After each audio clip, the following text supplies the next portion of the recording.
this session we will be looking at the equipotential surfaces, and as well as we will be deriving the relation between the electric field and the electric potential.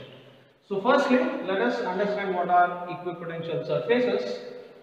To understand this, let us take a source charge capital Q. We have a source charge capital Q, and I have drawn concentric spherical shells. So these spherical, these concentric circles are representing concentric spherical shells in 3 dimensions. So these, as you can see, the radius of this particular circle, that is the first circle, very next to the charge Q, it has a constant radius. That is, here let's say this is R1, R1, R1, R1, right? So here the radius of this particular circular or the shell on the spherical surface which we have taken over here, surrounding this particular source charge capital Q within the electric field, it has a constant radius. Since it is a spherical surface, it should have a uniform radius. Then if I am going to calculate the electric potential anywhere on this particular spherical shell, then I can find that the spherical shell will have a potential of V is equal to 1 by 4 pi epsilon naught into Q by R. Right? So whether I am going to find it over here, or over here, or over here, or over here, or over here, or over here, anywhere on this particular spherical shell, if I am going to find out the electric potential, I will find that the electric potential is constant all over this surface. Right? So similarly, if I am going to find out what is the electric potential anywhere on the next concentric shell surrounding this surface, surrounding this source charge within the electric field. Now let's say the electric field expands up to this particular boundary. So within a boundary, how much ever spherical shells I am going to put concentric to one another, I will find that on each and every concentric shell, the potential will remain the same all over the surface of this particular shells. That is, for the first shell, the potential will be V1 all over. Similarly, if I am going to talk about the second shell, on the second shell, the potential will remain as V2 equals to 1 by 4 pi epsilon naught into Q by R2. Similarly, for the third shell, it will be 1 by 4 pi epsilon naught into Q by R3. Like this, I can have multiple number of shells concentric to one another, and on each and every surface, on each of these surfaces, the potential everywhere on that particular surface remains the same.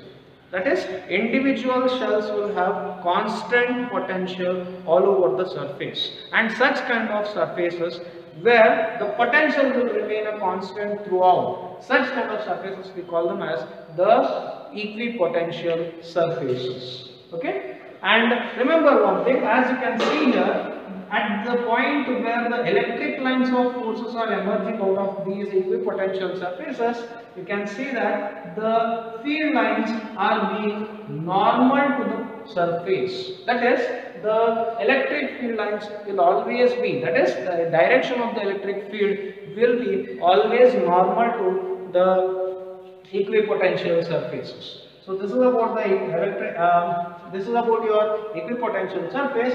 Now, since on the equipotential surface the potential, that is the electric potential, is constant everywhere on that particular surface, the work done in moving a charge from one point on this such kind of surface to another point will always be equal to 0.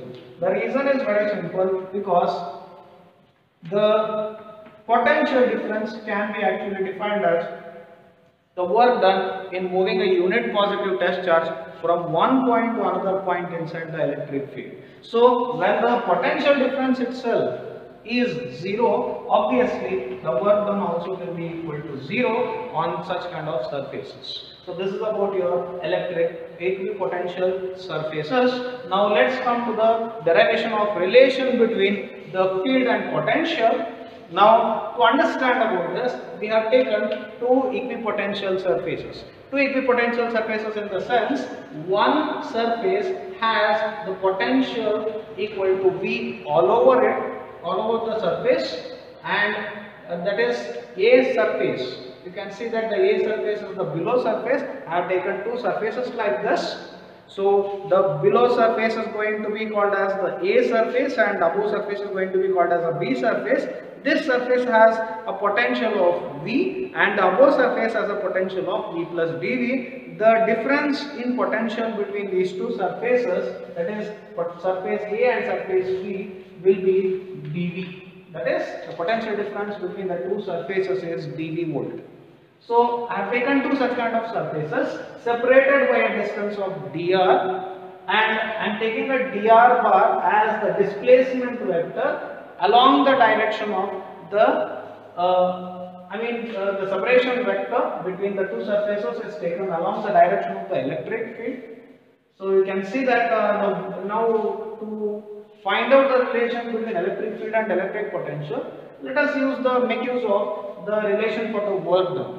Now I am going to take a charge, unit positive test charge plus Q, which has a magnitude of 1, and I am going to take it on the surface, equipotential surface B, and I will make it to move against the direction of the electric field to move it from the surface B to surface A. That is, the charge is moved from surface B to A against the direction of electric field, then the work done will be dW equals to E bar dot dr bar, and it is equal to VA minus VB. We already know that the work done is nothing but the change in the potential or the potential difference. So I am going to take it as final potential is VA, initial potential is VB, so VA minus VB.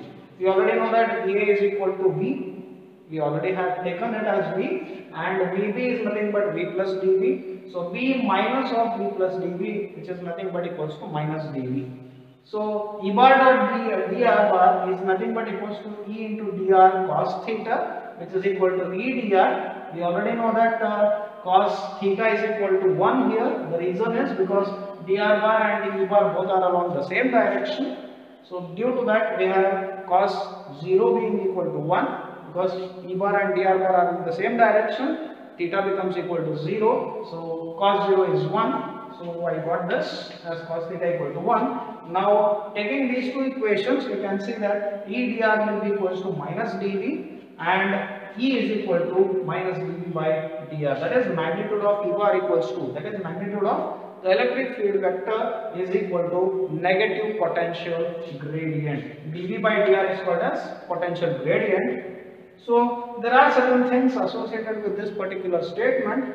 We can see that the electric field vector is along the direction in which the potential decreases steeply. That is, as you can see here, the electric field direction is like this, but the potential is decreasing in the opposite direction. That is, in whichever direction the potential is going to decrease steeply, that is, whenever there is a sudden decrease in the potential, the potential is decreasing in this direction and the electric field vector is in this direction, and you can see that E bar minus magnitude of E bar is minus dV by dr. So dV, whenever it is negative, E is actually going to increase. That is, E bar will increase in the direction in which the potential is going to decrease steeply. That is, potential decreases like this, but electric field is increasing in the upward direction. So this gives the direction of the electric field.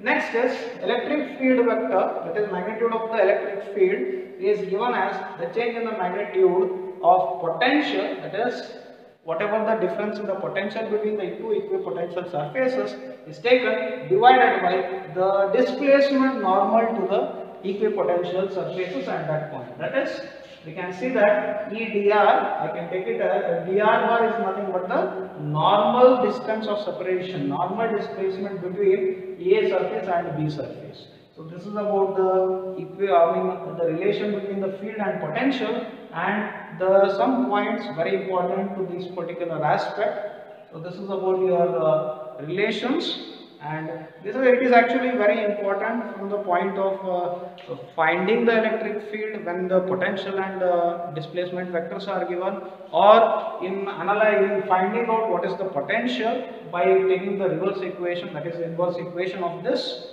So this is a very important equation, and it has very much of a practical application when it comes to solving the problems. So that's all for today. Thank you.